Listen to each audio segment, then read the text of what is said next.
लेकिन सबसे श्रेष्ठ जल है वो नेत्रों का जल, जो भक्त प्रेम से भगवान के लिए बहाता है। और भगवान के लिए भगवान प्रेम में बहाए आंसू जो ठाकुर जी को चढ़ते हैं वह सर्वश्रेष्ठ जल होता है। इसलिए भगवान को कन्हैया को एक रोज रो कर पुकारा, कृपा पात्र किस दिन बनूंगा तुम्हारा। कन्हैया को एक रोज रो कर पुकारा, कृपा पात्र किस दिन बनूंगा तुम्हारा। मेरे साथ होता है प्रतिक्षण तमाशा, है आंखों में आंसू और हृदय में निराशा। कई जन्मों से पछ में पलकें बिछाई, न पूरी हुई एक दिल की भी आशा। सुलगती विरह की करो आग ठंडी, भटकती लहर को दिखा दो किनारा। कन्हैया को एक रोज रोकर पुकारा। किस्मत वाले होते हैं वो जिनकी आंखों में भगवान के लिए आंसू होते हैं। इसलिए भक्त का धन क्या है? भगवान के लिए जो आंसू बह रहे हैं वही हमारा धन है। कन्हैया को एक रोज रोकर पुकारा। एक बात बताओ मेरी माँ, आपका छोटा सा बच्चा जिद करता है माँ ये खिलौना दिलाओ, आप मना करती हैं, नहीं दिलाएंगे, तुम्हारे पास है। जब माँ बच्चे को खिलौना नहीं दिलाती तो बच्चा क्या करता है? बच्चे क्या करते हैं? रोते हैं। और जब जिद पकड़ लेता है रोते ही जाता है, फिर माँ बाप क्या करते हैं? उसके रोने के आगे माँ बाप हार जाते हैं और फिर उसकी जिद पूरी करते हैं। अब आप सोचो कि बिना रोए बच्चों को माँ बाप 20 रुपए का 50 रुपए का खिलौना नहीं दिलाते। जब बिना रोए बच्चे को खिलौना नहीं मिलता तो बिना रोए भला भक्त को भगवान कैसे मिल जाएंगे? इसलिए भक्त को भगवान के लिए आंसू बहाने ही पड़ेंगे। ये कहने की बातें नहीं है, ये तो प्रेम जगत है। जहां प्रेम है वहां आंसू होंगे, प्रेम नहीं आंसू नहीं। आप बिहारी जी का दर्शन करने जाते हैं, जाके आ जाते हैं, क्या बिहारी जी को देखकर आंखों में आंसू आए हैं? जगन्नाथ जी आप जाते हैं, जगन्नाथ जी मिले हैं आप? रोज रोज तो जगन्नाथ जी मिलते नहीं है, रोज रोज तो बिहारी जी मिलते नहीं है, रोज रोज तो राधा रमण जी मिलते नहीं है। हम कभी कभी तीर्थों में जाते हैं, कभी जगन्नाथ जी गए, कभी बद्रीनाथ जी, कभी द्वारिका नाथ जी, कभी विट्ठल नाथ जी, कभी रंगनाथ जी, कभी कभी जाते हैं और यूं ही देख कर आ जाते हैं। अच्छा एक बात बताओ, क्या ऐसा हो सकता है कि माँ का बेटा परदेश गया हो और 2-4 साल बाद लौटा हो और माँ बिना रोए उसे गले लगाए बिना मिल ले? ऐसा हो सकता है? बताओ। अरे जब बेटा परदेश से आता है तो माँ बच्चे को गले से लगाकर रो पड़ती है। वो आंसू खुशी के होते हैं कि आज मुझे मेरा बेटा मिल गया, पर माँ की आंखों में आंसू आते ही हैं। क्या ऐसा हो सकता है कि बिना रोए माँ मिली हो? परदेश से आया हुआ बच्चा, बहुत दूर से आया हुआ, बहुत दिनों बाद लौटा हुआ बच्चे को माँ ने बिना गले लगाए, बिना चूमे हुए, बिना आंसू बहाए हुए मिली हो? क्या ऐसा संभव था? संभव है? नहीं। तो सोचो, जब माँ अपने बच्चे के लिए रोती है तो भक्त भला बिहारी जी का दर्शन करने आए और बिना रोया चला गया तो ये कैसा दर्शन है? बिना प्रेम के आंसू बहाए चला गया, कैसा दर्शन है? जहां प्रेम है वहां आंसू है, प्रेम की निशानी आंसू है। इसलिए घर में रहो, जहां हो वहीं रहो, पर भगवान के लिए प्रेम के 2 आंसू समर्पित करते रहो। हे नाथ, मैं क्या दूं आपको? इसलिए भगवान से इतना प्रेम हो कि भगवान का नाम लेते लेते आंखों में आंसू आ जाए। ये प्रेम की परम निशानी है। इसलिए प्रेम इसलिए गाया है प्रेम जगत में सार, और कुछ सार नहीं। प्रेम ही सार है। इसलिए गोपियों ने क्या किया? प्रेम। उद्धव जी आए, माता यशोदा को समझाने लगे, न माता न पिता तस्य, न भार्या न सुता दया, नात्मीयो न परश्चापि, न देहो जन्म एव च। कह दिया न माता न पिता तस्य। उद्धव जी ने कहा वो भगवान है मैया, वो किसी के पुत्र नहीं है, भगवान है। उद्धव जी ने जब कहा तो मैया यशोदा ने कहा, उद्धव मैं अपने कृष्ण के लिए रोती हूँ तो रोने देना। अरे वो कृष्ण मुझे भले छोड़कर चला गया, पर मेरे हृदय में तो बैठा है, उसकी यादों में क्या मैं रो भी नहीं सकती? तो मेरे रोने में बाधा क्यों बनता है उद्धव? उसके लिए रोने में भी जो सुख है वो सुख की तू कल्पना नहीं कर सकता। गोपियाँ माँ यशोदा रो रही हैं और कह रही हैं, माँ हमें रोने दे उद्धव, हमसे ये रोने का अधिकार मत छीनो। अब उद्धव जी माँ यशोदा के पास से गोपियों के समक्ष आए और सारी गोपियाँ, उद्धव जी ने वो चिट्ठी निकाली जो गोविंद ने दे रखी थी, सारी गोपियों ने छीन ली, चिट्ठी के टुकड़े टुकड़े कर दिए। कोई माथे से लगा रही है, कोई चूम रही है। उद्धव ने कहा, री सखियों कम से कम पढ़ तो लिया होता। क्या बताएं, कैसे पढ़ लें? गोपियों ने कहा, जिसने कृष्ण को पढ़ रखा है अब उसकी चिट्ठी पढ़ने की क्या जरूरत है, हमें पता है कि इसमें क्या लिखा है। अब गोपियां उस चिट्ठी को हृदय से लगाती हैं। एक सखी बोली, अच्छा अब हम जा रही हैं, अब हमें मरना है। जब मरने लगी गोपी तो एक सखी बोली, क्यों मर रही है? अरे कुछ दिन तो जी कहा था ना गोविंद आऊंगा, आएगा तो मर मत।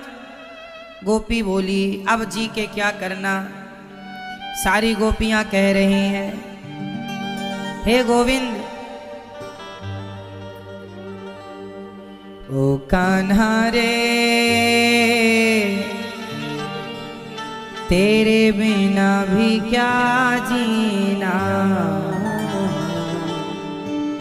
तेरे बिना भी क्या जीना। फूलों में कलियों में, सपनों की गलियों में, तेरे बिना कुछ कहीं ना, तेरे बिना भी क्या जीना। ओ कान्हा रे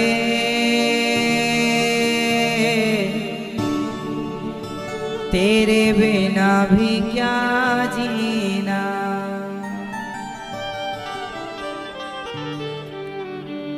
फूलों में कलियों में, सपनों की गलियों में। गोपी के मानो प्राण निकलने लगे। देखो विरह क्या होता है। जहाँ प्रेम है, जब बेटी विदा होती है ना तो माँ बाप भाई खूब रोते हैं। क्यों रोते हैं? क्योंकि प्रेम है। कुछ लोग नहीं रोते। क्यों नहीं रोते? क्योंकि उनका प्रेम नहीं है। बस यही है। जिनका प्रेम है वो रोते हैं, जिनका प्रेम नहीं है वो नहीं रोते। और भगवान की सच्ची भक्ति तब होगी। लोग कहते हैं हम भक्ति करते हैं, कोई फायदा नहीं होता। बताओ, क्या लाइट जलाने के बाद भी कमरे में अंधकार रह सकता है? क्या दीपक जलाने के बाद अंधकार रह सकता है? अब कोई कहे कि मैंने तो लाइट जला दी, दीपक जला दिया, पर कमरे में अंधकार है, क्या यह बात विश्वास करने योग्य है? कि लाइट भी जल रही हो और अंधकार भी हो।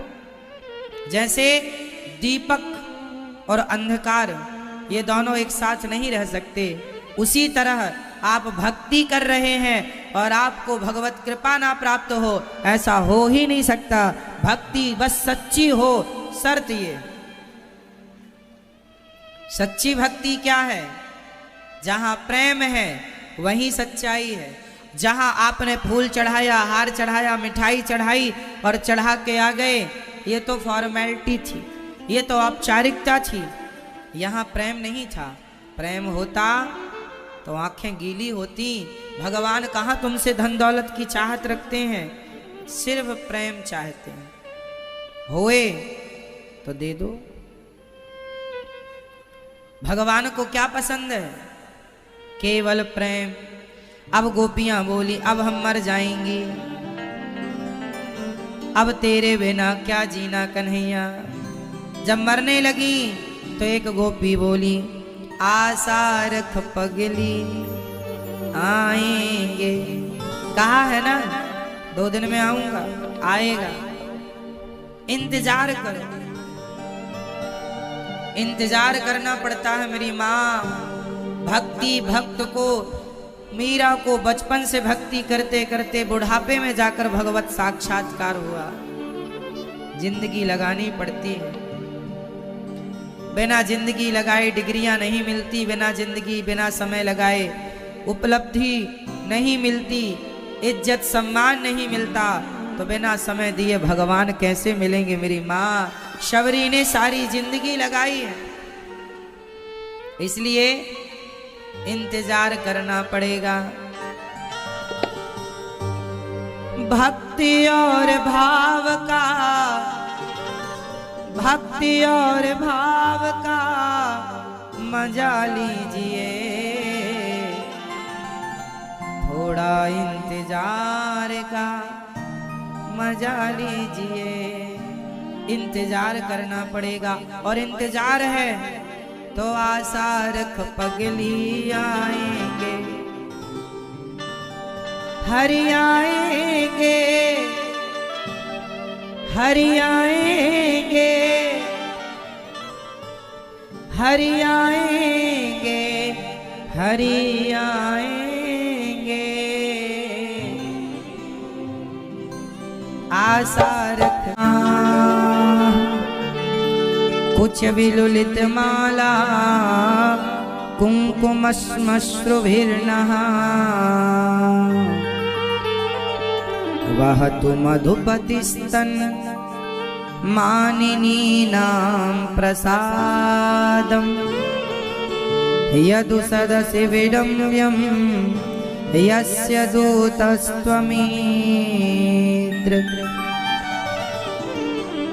भंवरे को प्रणाम किया, गोविंद ही भंवरे बनकर प्रकट भये और राधा रानी को स्पर्श करके प्रणाम करके गोपियों को भगवान चले गए। उद्धव जी पागलों की तरह लता पताओं से गुजरते हुए मथुरा गए। कन्हैया तुम्हारे प्रेमी तो वृंदावन में, यहाँ क्या कर रहे हो? भगवान बोले, उद्धव तुम्हें ज्ञान का अभिमान आ गया था, इसलिए मैंने तुम्हें प्रेमी बनाने के लिए वृंदावन भेजा था, सो तुम बन गए, मेरा कार्य पूरा हुआ। अब भगवान द्वारिका गए, जहाँ उनका विवाह माता रुक्मणी जी से संपन्न हुआ।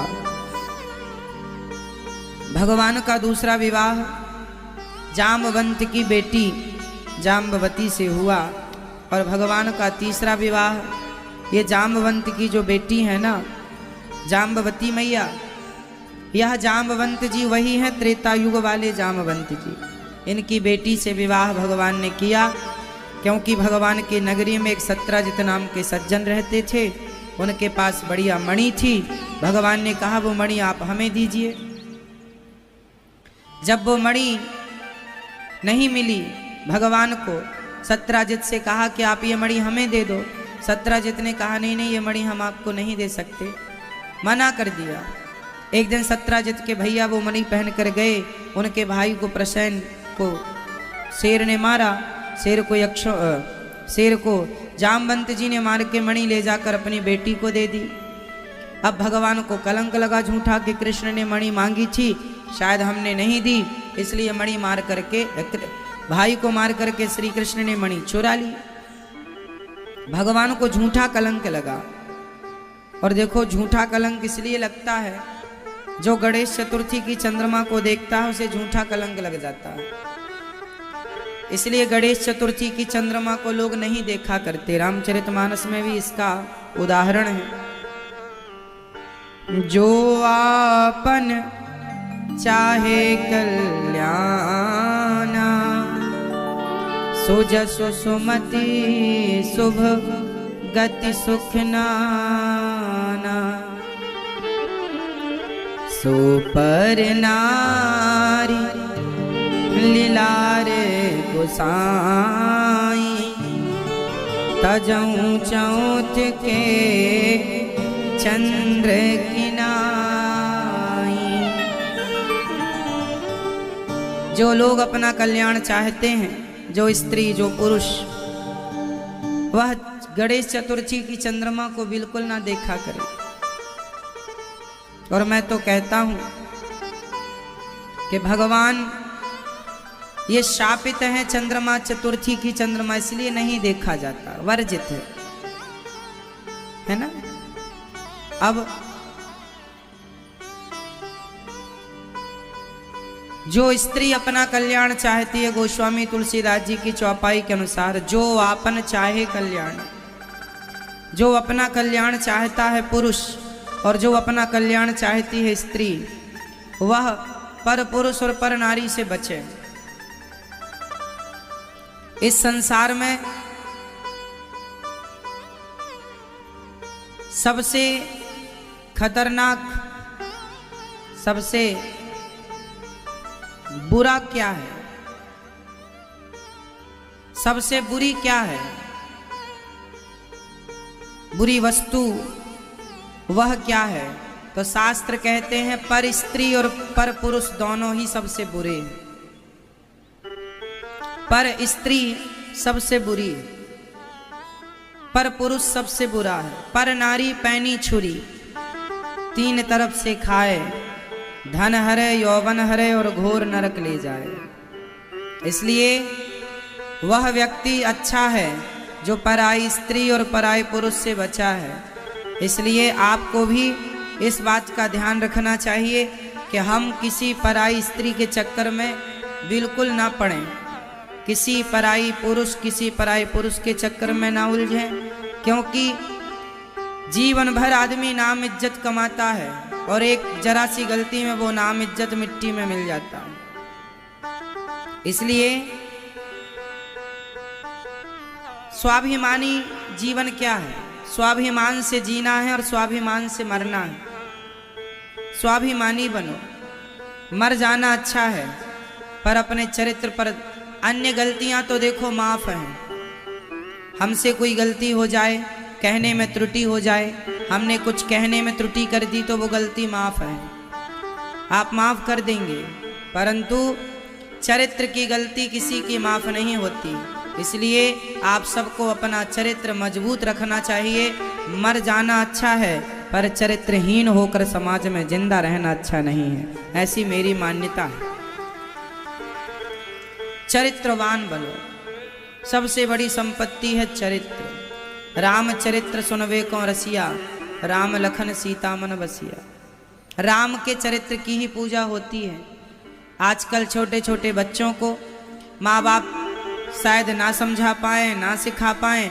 आजकल लड़की लड़के स्कूल कॉलेज के बहाने ये माँ बाप से दूर हो जाते हैं, अपना अलग रहते हैं, अलग पढ़ते हैं, और वहाँ इन्हें किसी से प्यार हो जाता है, प्यार होता है और ये दुष्कर्म कर लेते हैं।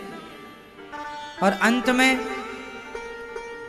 फिर किसी और पुरुष से उसका विवाह हो जाता है। कई बार ऐसा होता है कि लड़की किसी लड़के से प्यार करती है, लड़का किसी लड़की से प्यार करता है। प्यार तो किया और आपने प्यार में अपने रिश्ते भी बना लिए, लेकिन दुर्भाग्य से आपका विवाह ना हो पाया, तो दूसरे के संग आपका विवाह हुआ। फिर वो स्त्री जो ऑलरेडी किसी पुरुष के संग रह चुकी है, अब वो अपने पति के संग रहेगी, तो क्या उसे समाज, चलो समाज की छोड़ दो, कोई नहीं देखा, कोई नहीं जानता, फिर भी भगवान तो जान रहे हैं। क्या आप अब अपने आप को पतिव्रता नारी कह पाओगी सारी जिंदगी? किसी से मत कहो अपने आप से मैं आपसे झूठ बोल सकता हूँ, लेकिन हर व्यक्ति किसी और से तो झूठ बोल सकता है, लेकिन अपने आप से झूठ कैसे बोलेगा? कोई भी व्यक्ति अपने आप से झूठ कैसे बोलेगा?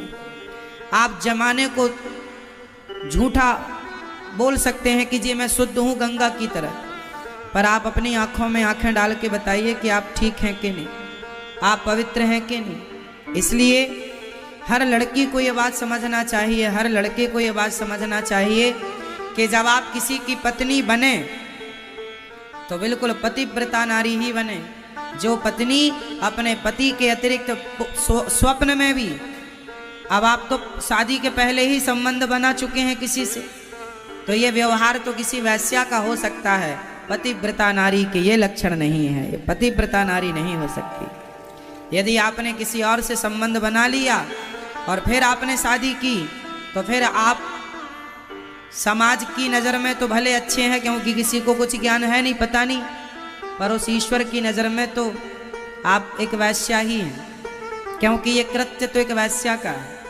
इसलिए कुछ गलतियां ऐसी हैं जो माफ नहीं है। खासकर रावण ने एक ही तो गलती की, सीता मां को उठा कर ले गया। रावण ने कोई माता सीता के संग जोर जबरदस्ती थोड़ी की थी, क्यों जी? रावण कोई अपने कमरे में ले जाके थोड़ी माता सीता को रखा था। रावण ने केवल माता सीता का हरण किया, उनकी मर्जी के बिना ले जाके कमरे अशोक वाटिका में रखा। केवल नारी का, पराई स्त्री का गलत भावना से कोई पुरुष स्पर्श भी कर ले तो उस स्पर्श मात्र से भी उसका सर्वनाश हो जाएगा। यह रावण उदाहरण है इस बात का। पता नहीं लोग क्यों नहीं समझते, क्यों नहीं आप अपने बच्चों को ये शिक्षा देते कि वह चरित्रवान बने। आप अपने बच्चों को चरित्र की शिक्षा जरूर दीजिएगा। हर लड़की का चरित्र मजबूत हो, हर लड़के का चरित्र। पढ़ाई लिखाई करना बुरा नहीं है, पढ़ो, मन लगा के पढ़ो, पर पढ़ाई के नाम पर आप अपना चरित्र बिगाड़ लें, ये कौन सी समझदारी है? कितनी लड़कियां ऐसी हैं, एक लड़का लड़की मेरे पास आए, बोले महाराज जी हम दोनों प्यार करते हैं, शादी करना चाहते हैं। हमने कहा कर लो। बोले हमारी माँ तैयार नहीं है, लड़के ने बोला। मैंने कहा जब माँ तैयार नहीं है तो मत करो शादी, जहाँ माँ बाप कहें वहाँ कर लेना। नहीं महाराज मैं इस लड़की से बहुत प्यार करता हूँ। तो मैंने कहा फिर माँ बाप तैयार नहीं है तो फिर क्या करोगे? लड़के ने कहा मैं इस लड़की के संग तो शादी करूँगा, माँ बाप भले तैयार ना हो, मैं माँ बाप को छोड़ दूंगा। मैंने उस लड़की की तरफ देखा और मैंने कहा बहन देख रही है, जिस माँ बाप ने इसे पाल पोस कर बड़ा किया, जिस माँ ने इसका मलमूत्र धोया है, 9 महीने पेट में रखा है, ये अपनी माँ का सगा ना हो सका जिसने इसे जन्म दिया है, ये तेरा सगा क्या होगा? इसके चक्कर में ना पड़। जो अपने माँ बाप का ना हो सका वो तेरा क्या होगा? लड़कियों को लगता है अरे इसने तो हमारे लिए माँ बाप छोड़ दिए। नहीं, उसने इसलिए छोड़ दिया क्योंकि वो नालायक है, क्योंकि वो जानता नहीं कि माँ का बलिदान कितना श्रेष्ठ होता है बच्चे के लिए। ये लड़की 4 साल से तुम्हें मिली है, 4 साल के प्यार के लिए माँ का 20 साल 25 साल का प्यार छोड़ दिया। बताओ आपका पहला प्यार क्या है? आपका पहला प्यार कौन है? आपका सबसे मेरा सवाल बताइए, आप सबका पहला प्यार कौन था? बोलो, आपने पहली बार किससे प्यार किया था? चाहे लड़की हो चाहे लड़का हो, पहली बार वो अपनी माँ से ही प्यार करता है। क्यों, ये बात सही है? बोलो हाँ। हर बच्चे का, बच्चे में बच्चियां भी आ गई, बेटियां बेटा सब आ गए, हर बच्चे का पहला प्यार माँ होती है। और लोग कहते हैं पहला प्यार भुलाया नहीं जाता, तो कहाँ गए वो लोग जो अपने पहले प्यार को भुला करके किसी लड़की और लड़के के संग भाग गए और अपनी माँ को सदा के लिए छोड़ दिया? तो ये पहले प्यार को ही तो भूल गए। माँ ही पहला प्यार होता है हर बच्चे का, इसलिए अपनी माँ का कभी दिल नहीं दुखाना चाहिए, अपनी माँ का सदा आदर करना चाहिए, सम्मान करना चाहिए। जहाँ माँ बाप कहें कोई लड़का पसंद है आपको, कोई लड़की पसंद है, बता दो। माँ बाप को लगेगा कि योग्य है तो शादी कराएंगे, आपके योग्य नहीं है आप बेटा वर्तमान की जानते हो, भविष्य बड़ा होता है। शादी आप तो केवल शादी करना चाहते हो, प्यार करते हैं शादी, केवल शादी ही सब कुछ नहीं होता। शादी के बाद आने वाली जो आपकी संतान है वह कैसी हो, समाज कल को आपको बच्चे, कल आपके बच्चे जब समाज में जाएंगे तो उन्हें क्या सम्मान मिलेगा।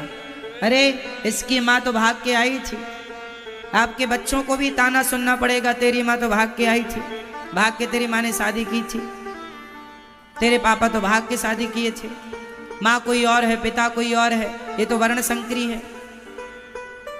समाज में सम्मान नहीं मिलता ऐसे लोगों को, इसलिए आप श्रेष्ठ बने।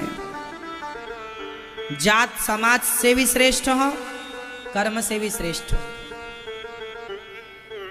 श्रेष्ठ बने सब प्रकार से।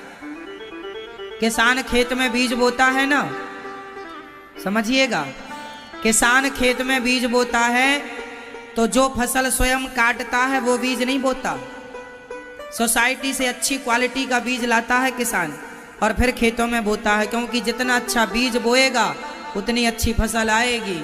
बस यही है, माँ बाप जितने संस्कारी होंगे उतने अच्छे संस्कार का पुत्र पैदा होगा। माँ बाप वही है, एक खेत है, एक बीज है, और फिर फसल है संतान। फसल कौन है? फसल कौन है? संतान। अब आप जैसे होंगे फसल वैसी होगी। कई बच्चे बिगड़ जाते हैं, क्यों बिगड़ गए? क्योंकि कहीं ना कहीं गलती माँ बाप की है। बच्चों के बिगड़ने में गलती किसकी? आप लोग तो एक ही गाना गाती हो, महाराज हमारा बेटा सुनता नहीं है। यदि आपका बेटा नहीं सुनता तो आप असफल माँ बाप हो। आपका बेटा आपके कहने पर नहीं चलता सही रास्ते पर तो आप असफल माँ बाप हो। अरे एक मदारी भी बंदर को वश में कर लेता है, बोलो हाँ या ना? एक मदारी भी बंदर को वश में कर लेता है। सर्कस का मालिक शेर को वश में कर लेता है, हाथी को वश में कर लेता है। जब हाथी, शेर और बंदर को वश में किया जा सकता है तो तुम कैसे माँ बाप हो, अपने बच्चों को अपने वश में ना कर पाए? इसका मतलब आप असफल माँ बाप हैं। यदि आप ये कहते हैं कि महाराज मेरा बेटा मेरी नहीं सुनता, तो ये आपकी कोई उपलब्धि नहीं है। आपको ये आपकी हार है, नाकामी है, आपकी अज्ञानता है। आपने अपने बच्चों को वो संस्कार दिए नहीं जो आप देना चाहिए था आपको। माँ बाप के द्वारा बच्चों को ऐसे संस्कार दिए जाएं कि बच्चे कभी रास्ता भटकने के पहले लाख बार सोचें कि हम ये रास्ते पर चलेंगे तो उसका परिणाम क्या होगा। कोई भी रास्ता पर चलने के पहले उसके परिणामों पर नज़र जरूर रखनी चाहिए कि हम ये काम करेंगे तो इसके परिणाम क्या होंगे, हम इस रास्ते पर चलेंगे तो इसके परिणाम समाज पर क्या असर होगा, औरों पर इसका क्या असर होगा। ये दास अनिरुद्ध, यदि मैं शराब पीने लग जाऊंगा तो बताओ, मेरे शराब पीते ही हमारे देश के तमाम वो लोग शराब पीने लग जाएंगे जो नहीं पीते कि अरे अनिरुद्धाचार्य जी पीते हैं तो हम भी पिए। मेरे एक गलत निर्णय से मेरे संग 1000 लोग गलत निर्णय ले सकते हैं और मेरे एक सही निर्णय से 1000 लोग सही निर्णय ले सकते हैं। इसलिए ये मेरी जिम्मेदारी है कि मैं किस रास्ते पर चलूं और अपने अनुयायियों को किस रास्ते पर चलाऊं। ये मेरी जिम्मेदारी है। पिता श्रेष्ठ है तो आप श्रेष्ठ हैं, तो आप सही रास्ते पर चलें और अपनी संतान को उसी रास्ते पर चलाएं। राजा श्रेष्ठ होगा और राजा श्रेष्ठ रास्ते पर चलेगा तो प्रजा भी उसी रास्ते पर चलेगी, और राजा गलत गया तो प्रजा भी गलत जाएगी। इसलिए बड़ों का धर्म है कि वो सही रास्ते पर चले। अब बड़े बड़े लोग जुआ खेलते हैं, बड़े बड़े लोग शराब पीते हैं, तो बच्चों का क्या दोष है, बोलो? इसलिए आप शराब पिएंगे तो आप अपने बच्चों को कैसे, किस मुंह से कहेंगे कि बेटा तुम शराब ना पीना? मैं आज आपको कह सकता हूं कि आप लोग शराब ना पिया करो। क्यों? क्योंकि मैंने आज तक शराब का स्पर्श नहीं किया, इसलिए कह रहा हूं। आप खुद शराब पीते हो, बाप शराब पीता हो और बेटे से कहे बेटा शराब ना पीना, तो क्या बेटे की बात, बाप की बात बेटा सुनेगा? बेटा तुरंत पलट के जवाब देगा पहले तुम तो सुधर जाओ। समाज को सही रास्ता वही दिखा सकता है जो खुद सही रास्ते पर चलता हो। जो खुद गलत रास्ते पर है वो समाज का सच्चा मार्गदर्शक नहीं हो सकता। इसलिए मार्गदर्शक की परम जिम्मेदारी है कि आप सही रास्ते पर चलें। और घर का मार्गदर्शक होता है पिता और माता। बच्चों का मार्गदर्शक कौन होता है? जोर से माता पिता। तो माता पिता जिस रास्ते पर चलेंगे संतान उसी रास्ते पर चलेगा। इसलिए आप शराब पीने के पहले 1000 बार सोचिएगा कि आपके शराब पीने का आपके बच्चों पर क्या प्रभाव पड़ता है, क्या पड़ेगा। आप मांस खाने के पहले 1000 बार सोचिएगा कि आपके मांस खाने के दुष्परिणाम क्या होंगे आपके बच्चों पर। क्या ये मांस खाना, शराब पीना क्या सही है? क्या झूठ बोलना, निंदा करना, चुगली करना, ठगना, लोगों को लूटना, क्या ये सही है? ये निर्णय आपको करने हैं। और यही रास्ते जो आप आज अपना रहे हैं, हो ना हो कल इसी रास्ते पर आपकी संतान चलेगी। 100 में से 90% बच्चे अपने माँ बाप के रास्ते पर ही चलते हैं। सिर्फ 10% बच्चे रास्ता चेंज करते हैं। आप इस बात को मानते हैं कि नहीं? बोलो हाँ या ना, जोर से। लगभग डॉक्टर का बेटा डॉक्टर, एडवोकेट का बेटा एडवोकेट, जज अपने बेटे को जज ही बनाना चाहेगा। मतलब हर फील्ड का आदमी श्रेष्ठ बनकर के अपने बच्चे को भी, संतान को भी वही बनाना चाहता है। 90% सफल भी हैं, ओनली 10% अलग ट्रैक पकड़ लेते हैं, अलग रास्ता। तो पहले आप श्रेष्ठ बनो, फिर उसी श्रेष्ठ रास्ते पर अपने बच्चों को चलाओ। यही एक माँ बाप की उपलब्धि है। श्रेष्ठ माँ बाप वो नहीं है जो बच्चों को पैदा करके छोड़ दें, जाओ बेटा मुंह मारो कहीं भी। ये तो सुअरों का काम है। सुअर अपनी औलाद पैदा करके, बच्चे पैदा करके छोड़ देता है, जाओ जहां जिस नाली में मन करे वहां जाके कूदो। एक पिता का धर्म क्या है? बच्चे पैदा करके छोड़ देना, बेटियों को पैदा करके छोड़ देना, जाओ कहीं भी मुंह मारो ना।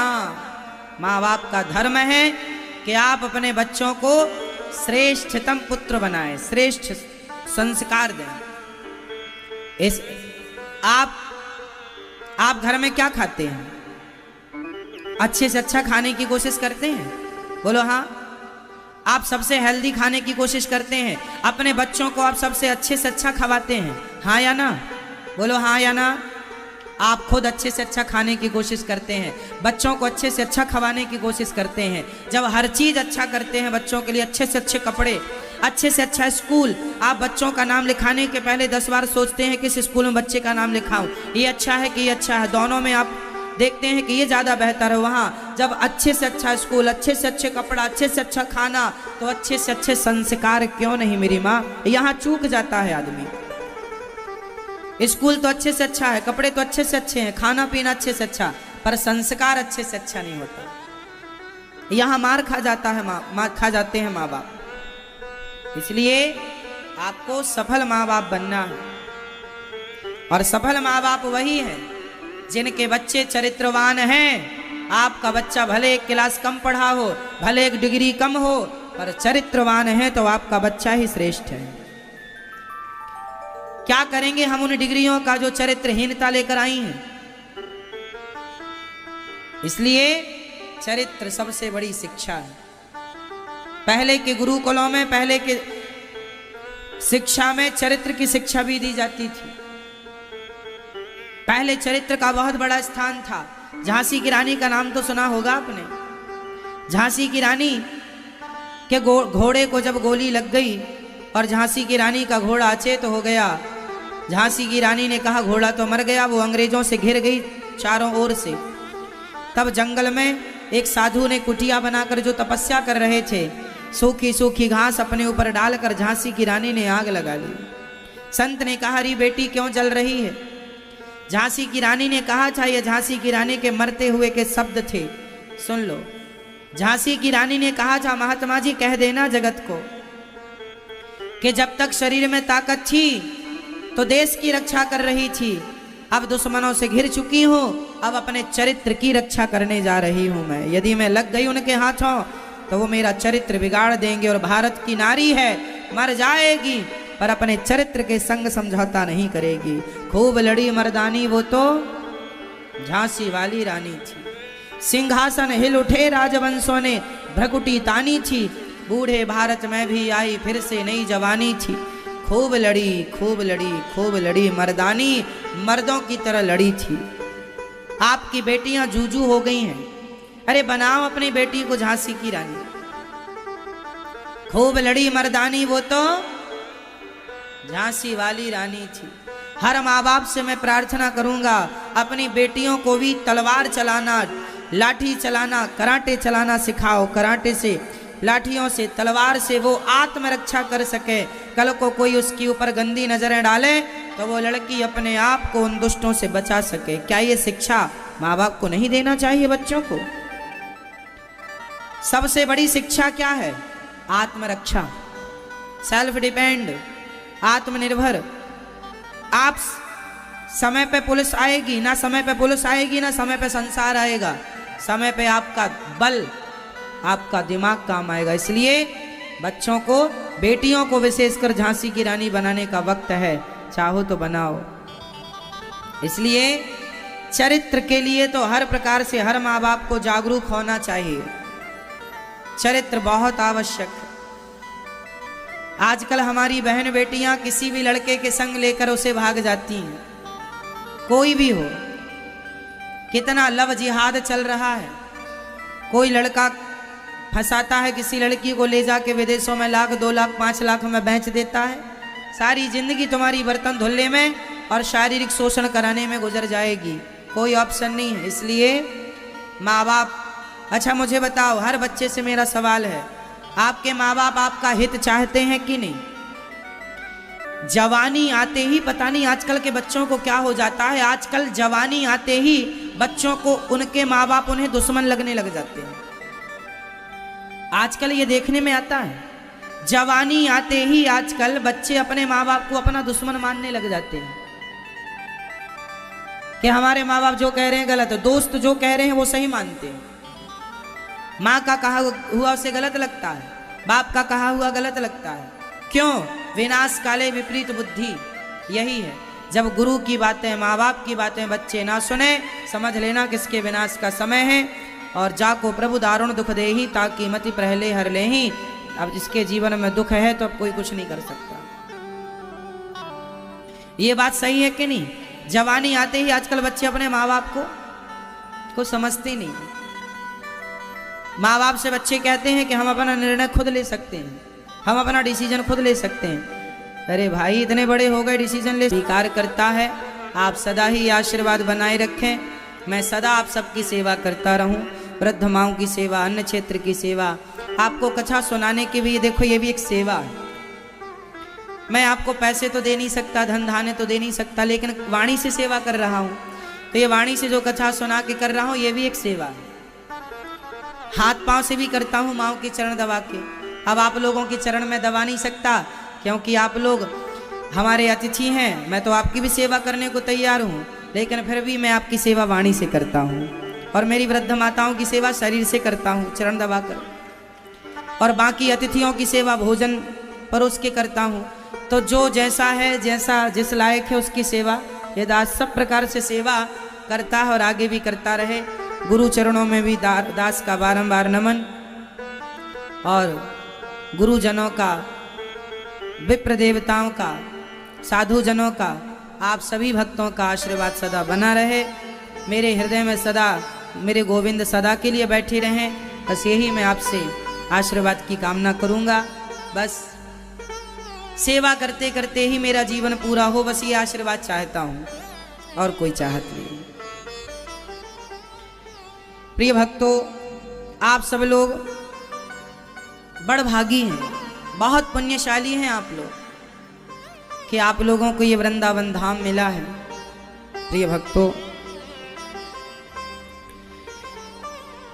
हम कह रहे थे चरित्र की बात। देखो, एक गांव में एक वैश्या आ गई, पूरे गांव के लोगों को उसने बिगाड़ना स्टार्ट कर दिया। तभी एक संत जी ने उस वैश्या के घर के सामने अपनी कुटिया बनाकर भजन करना शुरू कर दिया। गांव के लोगों ने कहा कि ये गांव को बिगाड़ रही है। अब सवेरे से साधु जी रोज भजन करने लग गए। वैश्या का धंधा चौपट होने लग गया, सारे भक्त बनते चले गए। एक दिन वैश्या ने अपने यारों से कहा, जाओ बाबा की कुटिया में आग लगा दो। वैश्या के यारों ने जाकर कुटिया में आग लगाई, और जब कुटिया में आग लगी तो देखो ईश्वर का न्याय है, हवा चली, कुटिया की आग उड़ के वैश्या के घर में चली गई, और वैश्या का घर भी जलने लगा। वैश्या दौड़ी दौड़ी महात्मा के पास आई, महात्मा जी आपने मेरी कुटिया में आग लगा दी। संत ने कहा, देवी मैंने तेरा घर नहीं जलाया, तेरे यार ने मेरा घर जलाया, तो मेरे यार ने तेरा घर जला दिया, हिसाब बराबर है। ये बात मैंने क्यों कही? इसलिए कही कि कुछ स्त्रियां ऐसी होती हैं जो दूसरों के बसे बसाए घर को बिगाड़ देती हैं। आप ये बात मानते हैं? एक स्त्री ही दूसरी स्त्री का घर बिगाड़ती है, हाँ या ना? एक महिला ही दूसरी महिला का घर बिगाड़ती है। उसका घर बसा था, उसके पति को झूठे प्यार में फंसा लिया और उसका जीवन तबाह कर दिया। तो सुन लो, जैसे वैश्या के यारों ने संत की कुटिया जलाई, तो संत के यार ने भी वैश्या की कुटिया जला दी। आप किसी के संग गलत करेंगे तो ऐसा हो नहीं सकता कि आपके संग गलत ना हो। न्याय मेरे भगवान करते हैं। यदि आपने किसी का घर उजाड़ा, किसी बहन बेटियों के बसे बसाए घर में कुदृष्टि डाली, सत्यानाश हो जाएगा, सर्वनाश हो जाएगा। इसलिए अपनी पत्नी और अपने पति में खुश रहना चाहिए। पर नारी और पर पुरुष से बहुत बचना चाहिए। बच्चों को ये शिक्षा देनी चाहिए, संस्कार देने चाहिए, चरित्र की शिक्षा देनी चाहिए। आगे मर्जी आपकी है, आप कितना सिखा पाते हैं, समझा पाते हैं। आपसे जब ना समझें ना सीखें तो कथा से जोड़ देना, हम समझाएंगे आपके बच्चों को। इसलिए कथा, इसलिए हमारे सनातन धर्म में गुरु परंपरा बनी है कि माँ बाप की बच्चे ना समझें, संस्कारों से जोड़ना है तो सत्संग से जोड़ दीजिए। सत्संग से जोड़ेंगे तो संस्कार अपने आप आएंगे। कुछ नहीं करना, कुछ नहीं करना, अपने आप सब कुछ। ये हमारे दादाजी, हम ये दास अनिरुद्ध भगवान जी का क्या है, पोता है। तो मेरे गोविंद तो मुझे दादाजी की तरह प्यार भी करते हैं, माता पिता की तरह, दादा की तरह खूब प्यार करते हैं मेरे श्याम सुंदर। हर पल हर क्षण मेरे संग मेरे ठाकुर जी रहते हैं, हर पल। मैं इस बात का गवाह हूं कि 24 घंटे मेरे संग मेरे गोविंद मेरे साथ रहते हैं। गोविंद के बिना मैं एक क्षण नहीं रहता, हर क्षण मेरे साथ मेरे श्याम सुंदर हैं। मैं हनुमान जी होता तो आपको छाती फाड़ के भी दिखा देता, लेकिन क्या करूं, मैं हनुमान जी नहीं हूं। हर पल मेरे संग मेरे गोविंद हैं। मेरी वाणी का ही आपको विश्वास करना पड़ेगा, कर सको तो, वरना कोई बात नहीं। आपके संग भी ठाकुर जी रह सकते हैं। बस भगवान का नाम सदा अपने हृदय में रखिएगा, प्रेम कीजिएगा। भगवान कितनी बड़ी गृहस्थी है, पर धन्य है भगवान, हर स्थिति में ठाकुर जी प्रसन्न हैं। भगवान ने बाणासुर को मार के अनिरुद्ध का विवाह उषा से कराया। राजा नृग पर कृपा की, नृगो नाम नरेंद्रो मिक्ष्वाकुतनयः प्रभु। इक्ष्वाकु वंश के एक राजा थे नृग, उन्होंने खूब गाय दान की। कहते हैं पूरी पृथ्वी दान करने का जो पुण्य है वही गौदान करने का पुण्य है। इसलिए गौदान सर्वश्रेष्ठ दान है, इसलिए आपको भी गौदान करना चाहिए। गौरी गोपाल गौशाला, आप में से कितने लोगों ने दर्शन किया गौरी गोपाल गौशाला का? पास में ही गौरी गोपाल गौशाला है, आप लोग जाया करो, ऐसी मेरी प्रार्थना है। ना गए हो तो आज देखो कथा हो गई सवेरे, अब सवेरे सवेरे आप लोग चले जाना। जब भी आपको समय मिल जाए, सुबह का, शाम को, सुबह समय मिल जाए, शाम समय मिल जाए, जब आपको समय मिल जाए आप चले जाना। आप लोग जाकर के और दर्शन करना गौ माता का। गौरी गोपाल गौशाला पास में ही है भत्रोण, जहाँ